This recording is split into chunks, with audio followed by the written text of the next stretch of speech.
Mesdames et messieurs, nous sommes au 21e siècle. Un siècle sans pareil, où on ne peut rien faire sans appareil. On a des téléphones sans fil.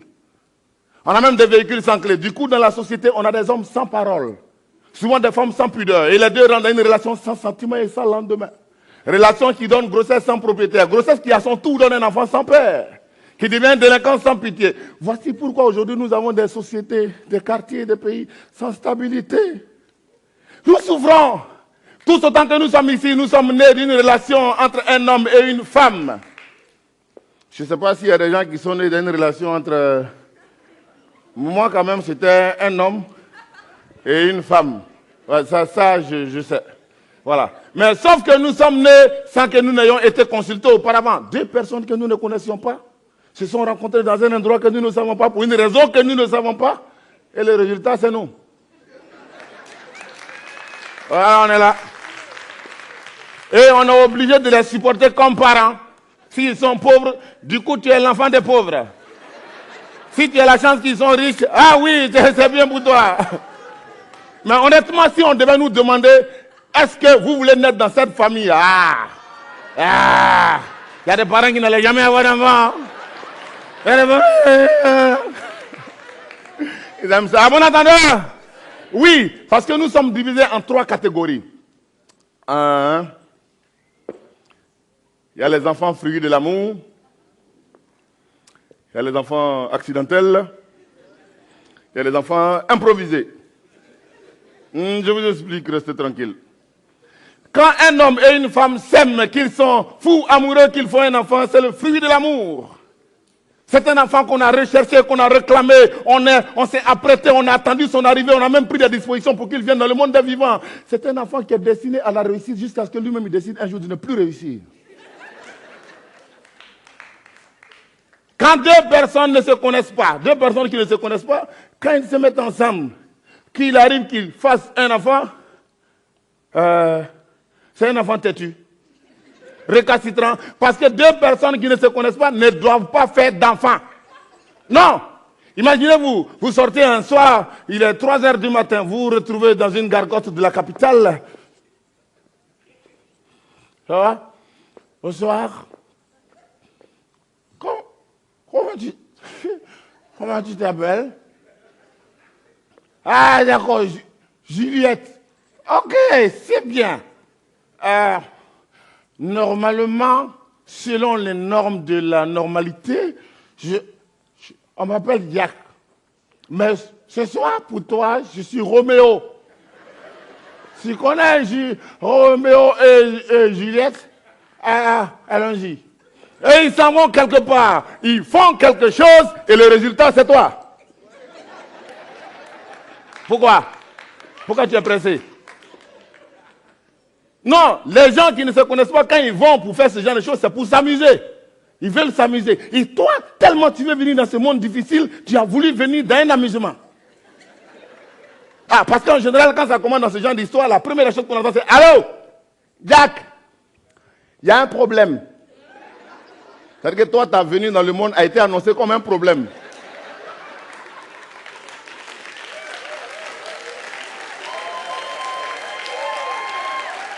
À bon entendeur? Et de l'autre bout du fil, on entend... Tu dis quoi? Non. Tu es sûr que tu ne t'es pas trompé de numéro? Je te préviens, ne m'appelle plus. Ça veut dire que les gens ne sont pas d'accord pour t'accueillir, mais toi, tu veux venir. Et la jeune dame, elle est seule. Donc, elle prend comprimé, tu dribbles. Elle a fait injection, tu as évité. Elle est partie voir le gynécologue, tu as tout fait, toi, tu as tellement, tu es là, tu es né. À bon entendeur? Mais un enfant comme ça, là, il est têtu. Il est récalcitrant. On ne peut pas le raisonner, à bon entendeur. Et il y a le troisième groupe. Ceux qui se mettent ensemble sans être trop sûrs de leurs sentiments. On ne vous a pas obligé. Hein. Vous êtes dans une relation, vous pouvez la quitter, mais vous ne voulez pas, vous êtes dedans. C'est comme quelqu'un qui veut aller à New York. Vous connaissez New York? USA. Oh, I love you. Le gars, il veut aller à New York, Il va à l'aéroport, on lui dit l'avion de New York est parti, c'est pour Paris qui est là. Il monte dedans. Il est monté. Il arrive à Paris. Normalement, il est en escale. C'est pour 2, 3, 4 jours pour aller. Mais ça fait 6 ans qu'il est là-bas. Quand ta destination et ton escale sont confondues, ça veut dire que ta destinée même a des problèmes. À bon entendeur? Et dans ça, là, les gens, ils sont du genre... Seigneur, vraiment... Il y a des gens qui disent souvent, moi là, tu as fait quoi un garçon qui a gros ventre? Ça, tu dis, tu as fait quoi un garçon? Le gars qui a côté de toi, là, il est comment? Ou bien sa ventripotence là, ça ne marche pas. Il y a des gars aussi qui disent, moi là, moi j'aime pas les filles qui sont courtes. Hein. Moi j'aime. Maintenant, le déficit taillal de la fille là, tu vois pas. Les gens, ils sont dans des relations en attendant. Bon, on ne sait jamais. Bon, je l'aime pas. Enfin, je l'aime bien, mais c'est son ventre là.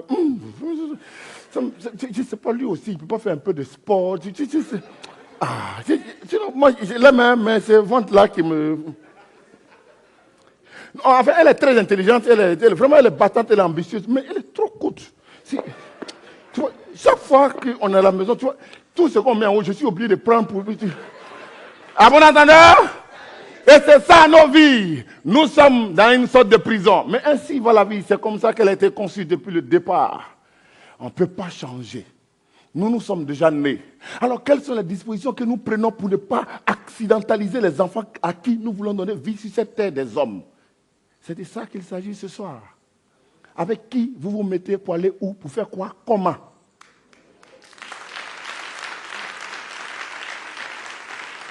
Est-ce que vous vous posez les bonnes questions avant d'entamer vos relations? Est-ce que vous allez sur les bonnes bases? Est-ce que vous avez des bons critères? Est-ce qu'on se dit, tiens, oui, je veux une bonne fille, mais moi, il faut que je sois bien d'abord. Non, en général, les femmes disent, moi là, garçon qui ne travaille pas, je ne fais rien à lui. Alors qu'elle-même là,